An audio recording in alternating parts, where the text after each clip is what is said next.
Hi guys, it's Mary or Hard Left Yogi with Flip Your Dog. So, knee no-nos.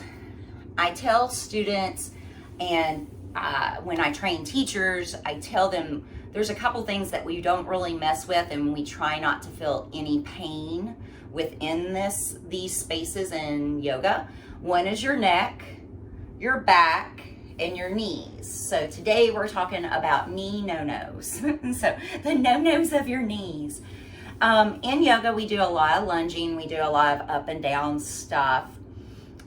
Today's society sits in chairs, our hip flexors are shortened, our hamstrings are weak. You know, there's a lot of stuff going on. So let me just give you some basic rules and some things to know as you go through a yoga practice so that you don't injure yourself. So one of the first things that I tell my students is that whenever we're in any kind of lunge, whether it is warrior one, warrior two, crescent lunge, whatever the situation, is that we always want to look for the center of our knee to be lined up with the space between our second and third toe.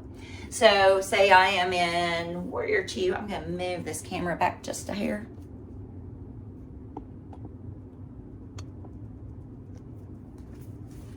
All right, so say we're in warrior two here, right?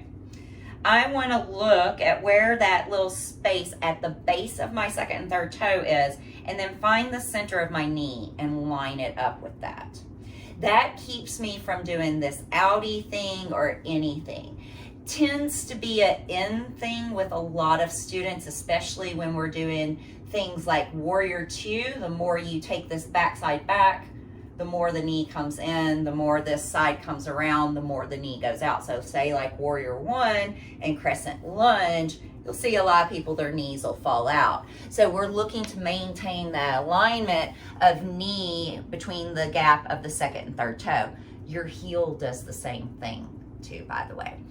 Another thing that we want to make sure with knees is that we do not go past the toes. So look at my knee right here. It's this nice 90-degree angle, right? If you're doing this stuff, especially if you're up in one of those standing lunges, I'm doing it down here because it's a little safer because I'm not putting a lot of pressure on it. If you're doing this in your chairs and your lunges and stuff, you're actually probably damaging your knee. It's very dangerous. The knee is strongest when it's either 90 degrees or straight. It's just how it's built. The knee is a ball joint. A hinge joint. I gotta stop that.